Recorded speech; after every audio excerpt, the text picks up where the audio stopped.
wa ala alihi wa sahbihi ajma'in. Amma ba'du. Bapak-bapak, ibu-ibu sekalian, mari kita lanjutkan kajian kita mengenai ruku dan sujud. Ini masih kajian yang berada di permukaan ya. Supaya lebih mengena, pada subuh ini kita mencoba mempelajari doa di antara dua sujud ya. Sehingga diharapkan nanti akan nyambung ya, dari sujud kemudian doa di antara duduk ya. Kita berdoa itu nyambung dengan Subhanaka Rabbiyal A'la ya. Subhana Rabbiyal A'la ya. Nyambung jadi dengan doa-doa kita di dalam ketika sujud ya. Mari kita sepintas ya. Jadi seluruh doa-doa yang berkenaan di antara dua sujud itu hubungannya erat dengan 7 sifat dalam al-asma al-husna ya. Jadi pertama Rabbi firli berkenaan dengan sifat Allah yang memaafkan. Ada 3 sifat itu, 3 sifat bertingkat ya. Ghafir, Ghafur, Ghaffar, 3 sifat itu. Apa yang kita harapkan di dalam permintaan kita, Rabbil firli, segala kesalahan kita ya, yang telah dilakukan, yang mungkin akan dilakukan, yang tidak tahu ya, tidak tahu karena memang kita tidak tahu, dan mohon ampun juga apa yang kita tahu gitu. Nah itu doa seperti itu terkait dengan waktu kita sholat tahajud ya. Farfirli ma qaddamtu wa ma akhartu gitu. Ampunlah dosaku yang sudah kulakukan, ma qaddamtu wa ma akhartu, yang akan dilakukan, wa ma qaddamtu wa akhartu wa asrartu, yang rahasia yang enggak tahu, wa a'lantu. Kira-kira begitu ya rentangannya gitu ya. Kemudian warhamni, semoga engkau merahmatiku ya. Rahmat itu banyak sekali ya, berkenaan dengan rahmat Allah itu banyak sekali ya. Itu selalu dalam ujung-ujung ayat la'allakum turhamun ya. Kalau ketemu la'allakum turhamun, semoga engkau dirahmati itu ya. Hampir seluruh ayat berkenaan dengan turhamun, bersifat Ar-Rahman Ar-Rahim. Itu sifat Allah, Ar-Rahman Ar-Rahim. Wujudnya memberi rahmat kepada kita. Wajburni dari sifat Allah yang Al-Jabbar, yang Maha Kuasa untuk memenuhi.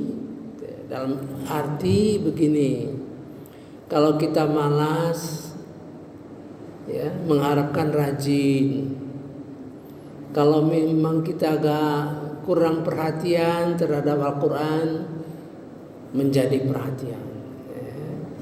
Rabbi firli warhamni wajburni, wajburni.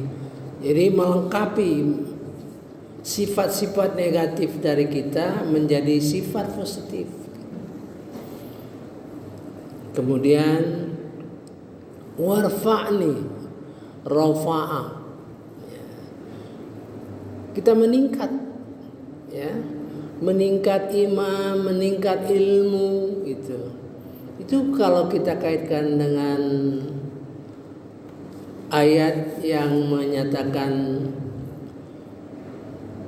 yarfa'illahu alladhina amanu minkum walladzina utul ilma darajat. Allah akan mengangkatkan derajat orang yang beriman dan berilmu. Jadi permintaan kita untuk ditingkatkan iman kita, untuk ditingkatkan derajat kita, dalam pengertian ilmu kita semakin tinggi gitu ya. Warfa'ni, ya, warzuqni memberi rezeki dalam arti kesempatan, dalam arti kesehatan, dalam arti ilmu yang ditambah. Kalau tadi kan rafa'an itu status kita ditingkatkan, ya. Status kita ditingkatkan, ilmu kita berilmu. Dari warzuqni itu prosesnya, ya, proses datangnya ilmu itu, ya. Wahdini, minta petunjuk dalam 4 tingkat petunjuk itu, ya. Tapi bagi kita yang selalu kita dengar adalah yang sederhana saja, ya.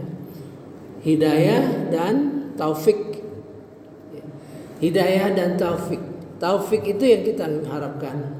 Kita tahu dan diberi kemauan, diberi dorongan untuk melaksanakan. Seperti katakanlah tausiah seperti ini. Tahu semua orang bahwa tausiah subuh itu kan main, ya, dinaungi oleh para malaikat gitu, ya. Tapi lihatlah, gitu kan, tidak ada, tahu semua, tapi tidak punya kemauan, ya, kekuatan. Nah, itulah taufik itu, ya. Wahdini, supaya kita diberi taufik untuk melaksanakannya. Wa'afini, maafkan aku, ya. Maafkan aku. Kalau Rabbil firli, ampuni aku. Wa'afini. Jadi kalau wa'afini, dimaafkan itu kira-kira dosa-dosa kita tuh dihapus.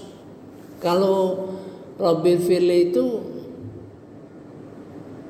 masih tercatat, tapi sudah dicatat, tapi punya penjelasan dimaafkan. Nah, kalau wa'afini itu dihapus, gitu, ya.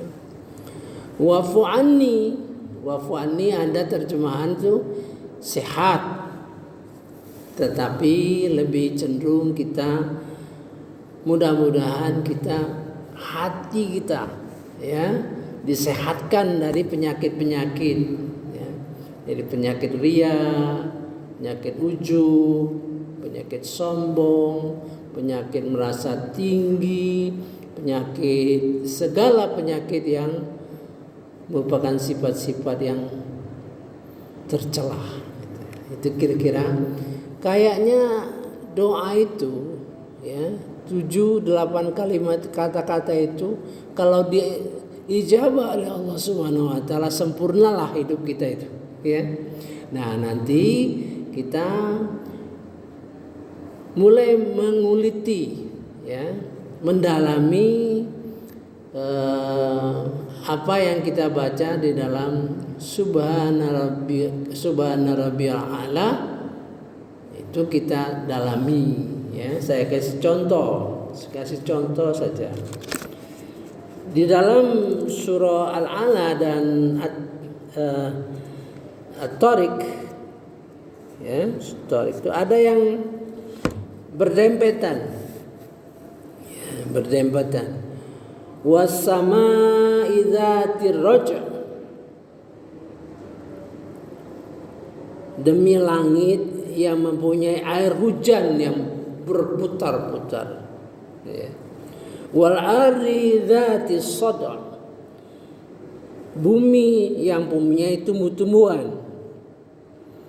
Ini berdempetan dengan wallazi akhrajal mar'a faj'alahu ghutha'an ahwa.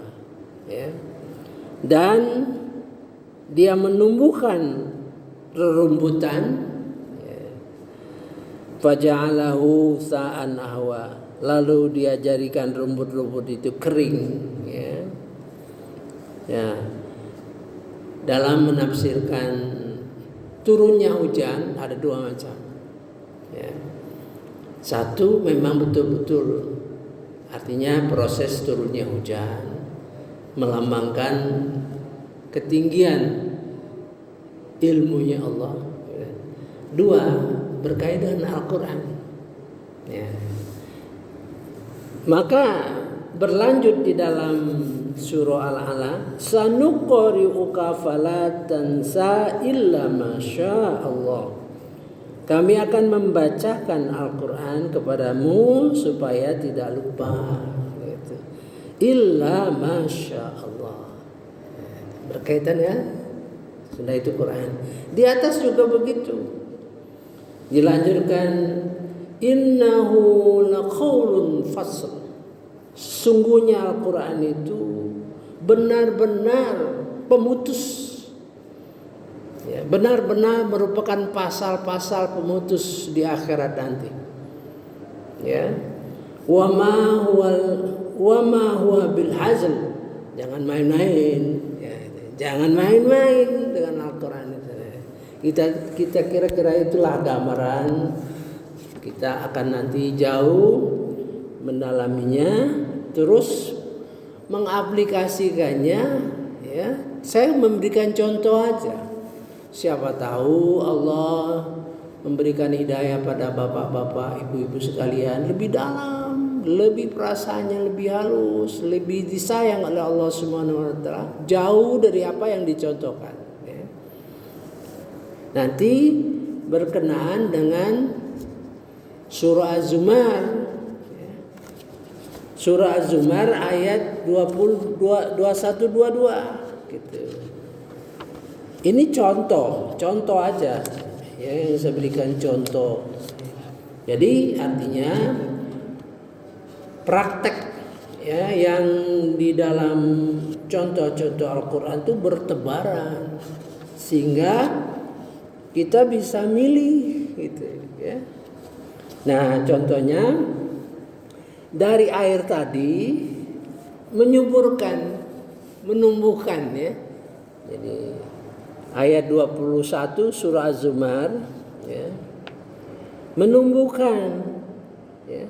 Apakah engkau tidak memperhatikan bahwa Allah menurunkan air dari langit, lalu diaturnya sumber-sumber air itu di bumi, kemudian dengan air itu ditumbuhkannya tanam-tanaman yang bermacam-macam warnanya, kemudian menjadi kering, lalu engkau melihat kekuning-kuningan, kemudian dijadikannya hancur berderai-derai. Sungguh pada yang demikian itu terdapat pelajaran bagi orang-orang yang punya akal sehat.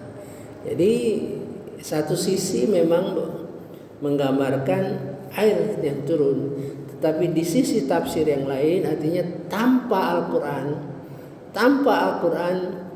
bumi akan mati. Tanpa Al-Quran jiwa akan kering, ya gitu kan? Setelah Al-Quran meresap di dalam diri kita, maka kita akan tumbuh, ya. Nah itu. Saya kira itu saja ya, saya berikan gambaran, nanti mudah-mudahan terus berlanjut. 6.236 ayat, bukan pekerjaan yang mudah dan pekerjaan yang bisa dilakukan dalam waktu singkat ya, sudah pasti memakan waktu dan memerlukan ketekunan yang tinggi gitu. Subhanakallahumma wa bihamdika asyhadu an la ilaha illa anta astaghfiruka wa atubu ilaik. Wallahu alam.